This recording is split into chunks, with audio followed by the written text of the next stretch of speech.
Welcome to the Deep Dive.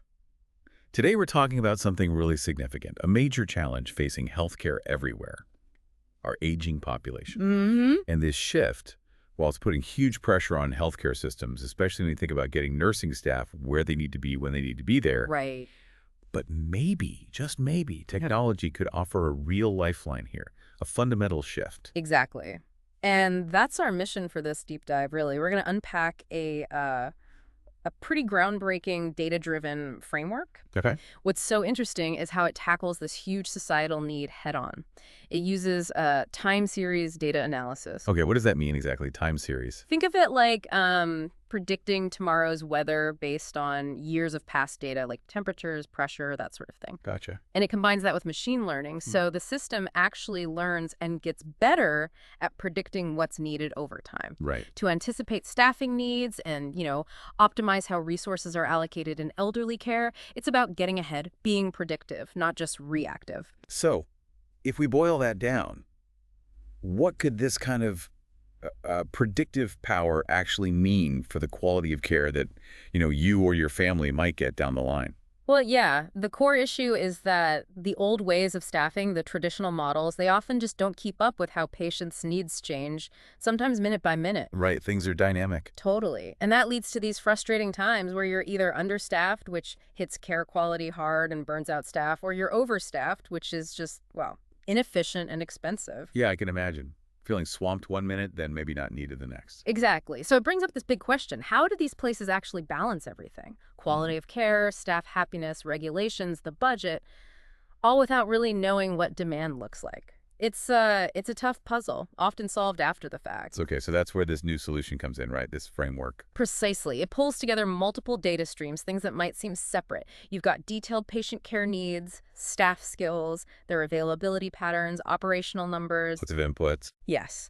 But here's what's really exciting. It's not just about the raw numbers. It factors in performance metrics that look at both the operational efficiency, the quantitative stuff, and those really important qualitative indicators of care quality. Okay, qualitative indicators. That sounds Yeah. key.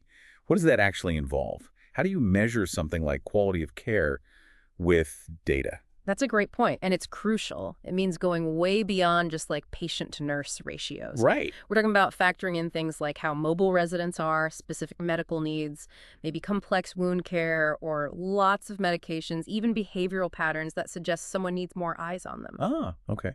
More nuanced. Exactly. It helps make sure the right nurse with the right skills is with the right patient when they're needed. And the system's adaptability is huge here. It uses these adaptive optimization algorithms. Like a smart thermostat for staffing? Kind of, yeah. It Yeah. constantly adjusts its recommendations as things change, and it uses real-time feedback loops, meaning it watches how its suggestions are actually working out on the floor and tweaks things immediately, like a self-driving car making small corrections. Okay. So institutions can anticipate and respond much better as needs shift. All right, let's talk impact. Because this isn't just theory, is it? You mentioned it was tested. That's right, rigorously tested Oh, wow. across 3 large elderly care institutions for a full 2 years. Wow, 2 years. That's substantial. Were there bumps along the way? I mean, implementing something new like this? Resistance, maybe? Data headaches? Absolutely. Real-world deployment always has hurdles. Getting data integrated from different existing systems was sometimes tricky at first. Sure. And yes, some staff naturally had questions. A new system changes workflows. But honestly, once they saw how it could cut down on scheduling chaos and actually lead to better outcomes for residents, adoption went much more smoothly. So the results must have spoken for themselves then. They really did. The specifics are quite impressive. The system achieved a 27.3% increase in just how optimized the staff allocation was. Almost 30% better allocation. Okay. And a 23.5% drop in scheduling conflicts compared to the old methods. Plus, and this is key, it showed a remarkable 94.3% accuracy in predicting resource needs. Over 94% accuracy. Yeah, consistently beating the existing ways of doing things. And if you connect that back to the big picture, well, these numbers mean better efficiency, sure, but critically better care quality and, importantly, better job satisfaction for the nurses, too. It's easy to focus on percentages, but when you say better care quality and think about the impact, I mean, that translates directly to the residents, doesn't it? Absolutely. More dignity, more consistent care, peace of mind for families, and maybe less burnout, for the staff who are doing such vital work. It really feels like it could set a new standard. Ultimately, yeah.